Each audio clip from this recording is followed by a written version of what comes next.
May muntag sa tanan, so praise God na napunta dari karon. Amen. Amen. So mo ni ako ang topic karon.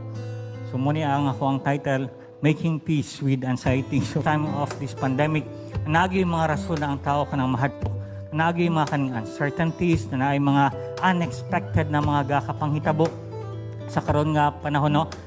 Physical, sa health, even sa economy. Murag halos tanan masiguro na naapektuhan og dili na to pwede na i-deny na kanang wala pud ta naapektuhan yani. Iman so naasay kanang effect sa tuwa. Ug sometimes ana man good ang kanang anxiety, ang kanang depression, usa pa man ang kanang kaguol, kabalaka or sa pa kanang kanang nagahila ka or nagamorn ka. Usay there is a stigma pag Kristiyanon ka, bawal na sa tuwa. Dili ta moagi og mga ingana nga butang. Even there are people na who shot, no ilang i-shot. Ang kanang mga ingana nga weak na. No, sa mga weak na nga tao or walay pulong sa Ginoo or walay faith pag naa kay kahadlok dara sa Ginoo. Or dili ka tinuod nga Kristiyanon kung moagi ka or kung makabati ka og mga ingani nga butang. This is the stigma, no, na naay mga uban nga kanang simbahan na kanang ingana ilang perspective. Now when these things arise, so even sa kanang mga mama na kanang bago bitong panganak, kanang mga gaka-experience og postpartum o depression, sometimes mas shut off sila kay it's because of this stigma na kanang say mora nang utok day. OA ra kayo ka or nag-inarte ka, pero sala ba ni siya no kung mo go through ang tao ngani or kung makabati ka og kahadlok or kung makabati ka og depression or anxiety or kanang sorrow or distress, kanang maingana nga butang mga mag-igsuon lang na sila, sala ba na or exempted ba ang Kristohanon na when once because you accepted the Lord Jesus Christ, dili na tama kasi natin og mga ingani nga butang. Hello. So sige ba tuwang tanaw ng example dari. Amen. Diretso na ta kang Jesus Christ sa first slide. Wala ko diri naga-share karon para encourage ta mo na kanang you will embrace anxiety og depression og mga kahadlok. No, naay solusyon. No, there is ang ani man good for me ang kana man ingana nga butang ang usa ka Kristiyanon muagi lang mulabay. Neither do I walk through the valley of the shadow of death. Meaning, naglakaw ka dito sa valley of the shadow. Lahi mangguna ang kanang agianan. Ang agianan, unsa man na? Agianan, mulabay lang kadara. Lahi po na ang ginatawag nga balay. Amen? Unsa nang balay? Mupuyo ka dira. You will dwell in that place. Dira ka matulog, dira ka mukan. Antod sa dira nakamaniguang ug mo-retire. Meaning, dira ka nagpuyo mo na ang balay. That is the destination. Dira ka mag-isambay. Pero when you say, agianan lang ka na, niagi ra ka, na naay mga kanang adlaw na niagi lang ka daw, after niagi na ka daw, humana, wala ka nagpuyo sa ingana. Amen? There is a difference na kung kita Kristiyanon, wala ta nagapuyo sa ingani nga kaning kondisyon. Amen? Nga naman, asa ba ang atong puluyanan? He who dwells in the secret place of the Most High. Asa ba ta nagapuyo ang Kristiyanon? Asa nagapuyo? Dara sa presensya sa Ginoo. Na ay forever. Surely goodness and mercy shall follow me all the days of my life, and I will dwell in the house of the Lord forever. If there is a dwelling place na dito ta magpuyo o permanent, that is the very presence of God. Amen? Dari sa kalibutan, hadra ang the shadow of the Almighty, the secret place of God. It is the very presence of God. Dihara ta magpuyo. No? Ug hangtod sa mamatay na ta, nanay forever. We will dwell in the house of the Lord forever. Pero the shadow of the valley of death, agianan lang na sa usa ka Kristiyanon. In short, dili pwede na muing ka na dili exempted, na dili mo kaagi. It is normal. Why God, nganong gibuhat man sa Ginoo atong emotion? What is in our emotion? Dili lang man ang emotion kanang excited ka, na happy ka, na naga-rejoice ka. Dili lang nga na. Unsa man parts sa emotion kanang nagahila ka, kanang nasad ka, kanang nalonely ka. And there is a reason for it. Amen? Part po sa design, kung balik po ta dito sa Garden of Eden, wala unta tayo mga sakit-sakit, wala unta ang mga hilak-hilak. Everything is perfect, wala mga kabalaka. Everything is provided by God. But the moment na nakasala ang tao, di-kick out sila dito sa Garden of Eden, then abot na ni ang mga butangan ni. Even na anay mga sakit-sakit. Amen? I believe, ang tao pag naay sakit sa lawas, mabati ni mo ang sakit. I believe it is part of the design of sa Ginoo. Kaya nga naman, kung naanay problema ang sulod dira sa mong lawas, pero wala ka nakabati o sakit, delikado. Okay, basig tingala isa ka adlaw namatay na lang ang kalit nga naman. Guba na tanan imo ang internal parts, pero wala kay nabati na bisan pa unsa nga sakit. Kato ako ang gipost gapon ng itasas na kung makabati ta na kanang nahadlok ka o or na-depress ka, or nakahilak ka, or naisakit-sakit sa mga lawas, there is a reason for it. Something is wrong. Amen? It tells us that something is wrong. Sa tuog, kailangan nato og tabang. Amen? Parang dili na mo yung na pag makabati ka, weak ka. Wala kay pagtuo dira sa Ginoo. Amen? Or kanang wala ang pulong dira sa mga sa Ginoo. Amen? So, again, there is a difference. There is a difference. Ang Kristiyanon dapat mulabay lang tadara. It's how you rebound. It's how you stand up sa kanang mga dagok dara sa kinabuhi, sa kanang mga sacrifice, sa pagbangon nimo sa pagbarog. Wala ka nagpabilin dara. Amen?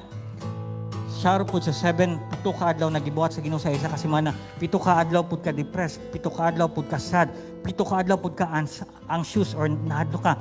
Dili nga na sa Kristiyanon. Katong giingon ako dito, lumalabay lang, moagi lang. Amen?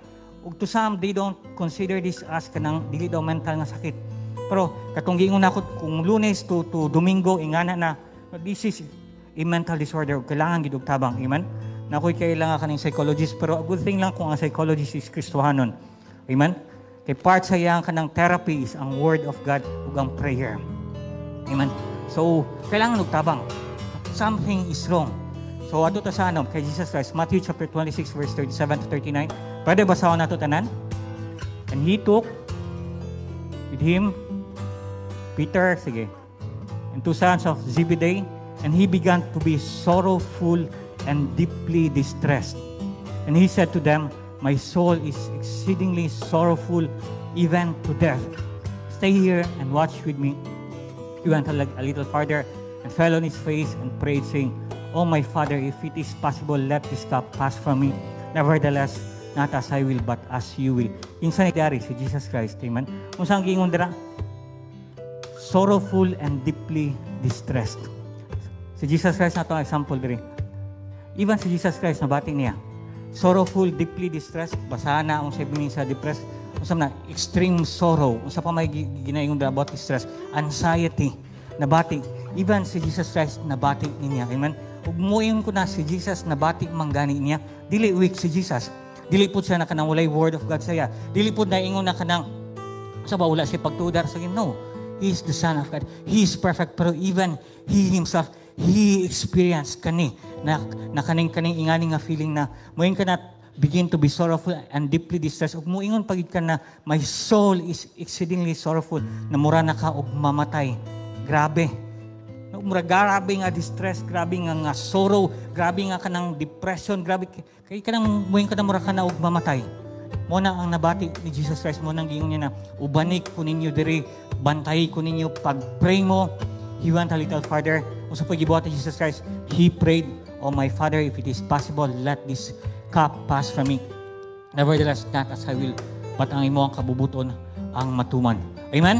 So nakita nato na kung when you are in that kanang klase nga situation, kailangan nimo og kanang Peter, kailangan nimo og Zebedee na mag-uban sa imo. Amen? Dili pwede na kanang ikaw lang. We need prayer from other people. We need kanang kailangan nato kanang encouragement sa uban nga tao. Amen? Kay usay pag kanang tao nga luya na kayo, usay maglisod na pud siya og tawag dira sa Ginoo. Kanang mura na kag nalunod sa depression. We need people. Amen? Ug again sa tuwa ng mga Kristiyanon, dili ta mahimong kaning Peter ug dili ta mahimong Zebedee if ang ato ang mindset katong stigma gyapon na kani OA lang nang ingana na kani kanang sa mind lang nimo na ikaw walay fit na kaya na nimo ingana lang na ang Kristiyanon dili ni dapat sa mga Kristiyanon na gina-undergo. But this is what God is telling us na even Jesus Christ siya mismo naka-example, it is extreme na kanang mura na og mamatay. Amen. Naay reason ng nganong ingani ang nabati ni Jesus Christ. Amen. First, yung sa mga naitabo saya, betrayal. I-traidor siya. Kaduha, kinsa ang na-traidor saya? Si Peter, i-deny siya. Katulo, katong sa tugpugawak sa manok. Kinsa pa man? Si Judas. Si Judas. I-traidor siya. Amen? I mean, all of sa imo ang ministry, kauban nimo na mga tao, pero sa ingana lang ang sitwasyon, i-deny ka. Sa ingana lang ang sitwasyon, ibaligya ka, pila lang ka pieces of silver. It is betrayal. Amen? Ug I believe ug kanang sa mga based on sa mga study pod no katong mga dugay na kay mga nagminyo or ang family buo man na siya pero nahimong broken. It is because of betrayal. It is because of kanang gibayaan o gisalikway or kanabang gipagpalit, gitraidor, ana, giahas. There are a lot of people who are suffering depression, who are suffering anxiety. It is because of betrayal. Amen? No, sa pila ka tuig nga kanang hinigugma nimo, nahimo na yung chance nimo ug magminyo na mo. Nya di ay bag-o mo, no na mo schedule sa kasal niya, di ay tuod na aday sa lain nga uyab. Ug nakabuntis pa day og lain, ug dili na mo madayon, dili ka ma-depress. Dili ka ang anxious kaya ingana. Even si Jesus Christ, amen? Amen, si Jesus Christ nabati na niya nga, there is kaning betrayal, there is denial. Amen? Ug kanang sa mga kanang mapansin ninyo nang anong sa divorce ug sa annulment nga naay mga kanang involved ang psychologist or mga psychiatrist, no, na naay mga ginabuhat nga counseling. Ano man, dili basta-basta ang mga ginagawa through sa ingana ng mga tao. Amen? So ingana kang Jesus Christ, what else? What else? Pati yun siya. Isa nakakita rin yung movie katong Trial by Fire. Katong gipasangilan siya na iyang gituyog sunog iyang balay nang matay ang tulo ka anak. So gisentensahan siya og kanang kamatayon. Kung makita nimo dadto, no na kanang pag simana na lang bago sila kanang lethal injection, dili na sila makatulog. No, hadlok na kayo, sige na lang og hilak. Ug even katong pagdaloon na sa dito sa death chamber, no magkisi-kisi, dili gusto kay nga naman, pat yun. Imagine sa kanang ginago to ni Jesus Christ. Dili lethal injection. Amen? Dili. Ang lethal injection, kadali lang na. Minutes lang. Mamatay na ang iya. Unsa to? From 6 a.m. up to sa niabot na lang og alas 3. Before pa sa katong kaadlawon nga nakanahitabo. It is 9 hours or more than 9 hours of brutal, of torture, of suffering, o even ilansang kadera sa cross. Nabay bitayon or nabay ilansang sa cross na nagkatawa. Nabay nga na wala ka nag-uol, na wala ka suro. Even the waiting period, wala pa siya gipatay, pero sa hindi yun, mura na ko ug mamatay. I am extremely sorrowful, even na mura na ko ug mamatay. Nga nang yung feeling. Wala pa siya gipatay, pero mura na siya ug mamatay. It is the waiting period, amen? Pero mas hadlok man ang magpaabot kay sa itong aktual na mismo. Tama ba ko? It's the same thing with Jesus Christ, amen? Ginapakita lang dari na even si Jesus Christ, iyan ang nabatig suon. No? Ako ang gisay ganina, na in this time of pandemic, it is a reason na ang tao mahadlok, na ang tao makafeel og uncertainty, na even na ay mga tao nga na-depress, namatyan og mahal sa kinabuhi, wala gi-expect na wadan og trabaho, wala may tao siguro na maglipay-lipay na og nadili ma-discourage og dili ma-depress. Amen? Ipakita diri na unsa day ang dapat pagabuhaton. Ipakita ni Jesus Christ dira. No, tawag siya og iyang mga disciples. What else? Jesus Christ, He prayed. Nagampo siya dira sa Ginoo. Amen? Kung saan iyang ampo sa Ginoo, Lord, kung pwede, dili na lang ni madayon.